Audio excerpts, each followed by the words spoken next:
The Best Christmas Pageant Ever by Barbara Robinson. Chapter 1.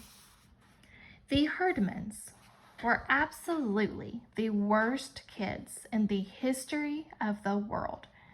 They lied and stole and smoked cigars, even the girls, and talked dirty and hit little kids and cussed their teachers and took the name of the Lord in vain and set fire to Fred Shoemaker's old broken down tool house.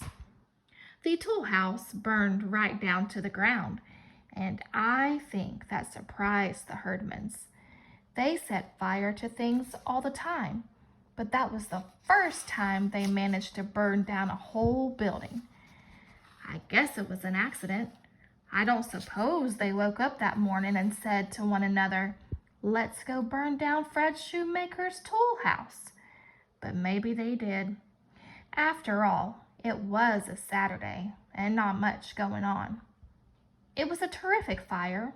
2 engines and 2 police cars and all the volunteer firemen and 5 dozen donuts sent up from the tasty lunch diner. The donuts were supposed to be for the firemen, but by the time they got the fire out, the donuts were all gone. The Herdmans got them.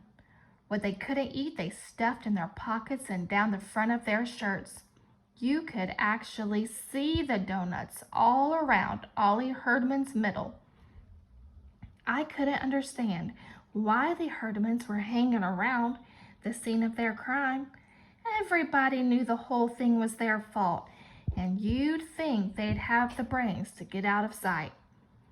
One fireman even collared Claude Herman and said, "Did you kids start this fire smoking cigars in that tool house?" But Claude just said, "We weren't smoking cigars." And they weren't.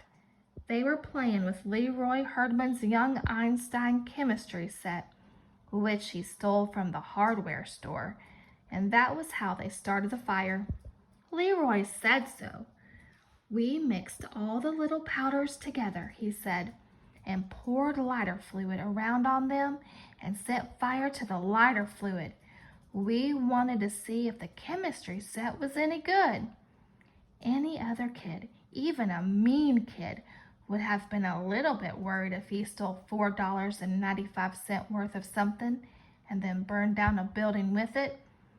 But Leroy was just mad because the chemistry set got burned up along with everything else before he had a chance to make 1 or 2 bombs. The fire chief got us all together. There were 15 or 20 kids standing around watching the fire, and gave us a little talk about playing with matches and gasoline and dangerous things like that. "I don't say that's what happened here," he told us. "I don't know what happened here, but that could have been it, and you see the result. So let this be a good lesson to you boys and girls." Of course it was a great lesson to the Herdmans.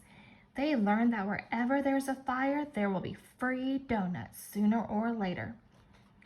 I guess things would have been different if they'd burned down, say, the Second Presbyterian Church instead of the tool house, but the tool house was about to fall down anyway.